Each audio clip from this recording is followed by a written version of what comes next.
Hello, welcome back to Inspire Now, where we share the stories that resonate with the ups and downs of our daily lives. Today's episode addresses a feeling many of us have experienced at some point. I have no true friends. Why? If you've ever felt lonely or wondered why genuine friendships seem so elusive, this story is for you. So sit back, relax, and let's dive in. Meet Sarah. She's in her early 30s, living in a bustling city with a job she loves and hobbies that keep her busy. On the surface, everything seems great, but there's one thing missing: true friends. Despite having a large social circle, Sarah often feels lonely. She attends parties, brunches, and networking events, but deep down, she feels a disconnect. She starts to wonder, why don't I have any true friends? One Saturday afternoon, Sarah found herself in a cozy cafe, scrolling through her social media feed. Everyone seemed to have these close-knit groups of friends, people they could count on for anything. She felt a pang of sadness and decided to talk about it with her therapist, Dr. Miller, during her next session.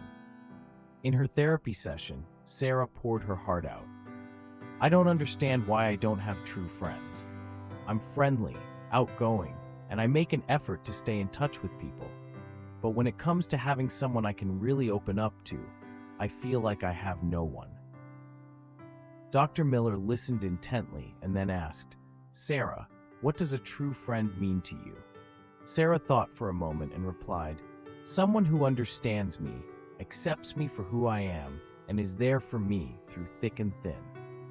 Dr. Miller nodded and said, "That's a beautiful definition. Now, think about your interactions. Are you being your authentic self with others? Are you allowing yourself to be vulnerable?" Sarah reflected on this.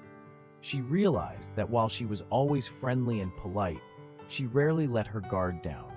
She often tried to be what she thought others wanted her to be, rather than showing her true self. Fear of rejection and judgment kept her from opening up. Dr. Miller continued, "True friendships are built on authenticity and vulnerability. It's not just about being there for others, but also allowing them to be there for you. It's about sharing your fears, your dreams, and your true self." This hit Sarah hard. She had been so focused on being liked and accepted that she hadn't given people the chance to know the real her.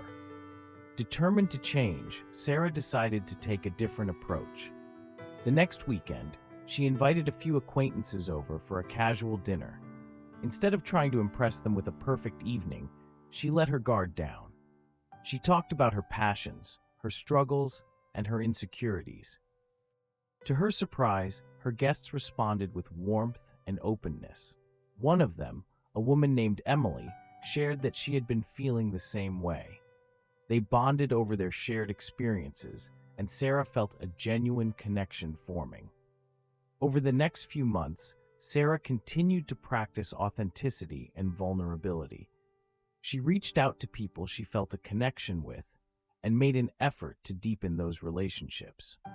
It wasn't always easy, and there were times when she felt exposed and uncertain, but slowly she started to build true friendships. So, what can we learn from Sarah's story? The journey to finding true friends often starts with being true to yourself.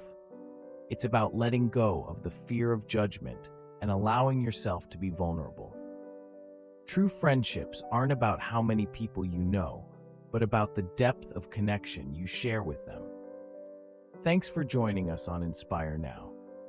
If Sarah's story resonated with you, share it with someone who might need to hear it. And remember, the journey to true friendship starts with a single, genuine step. Until next time, keep being you and keep your heart open. Please don't forget to comment, like, and subscribe the channel. See you next time.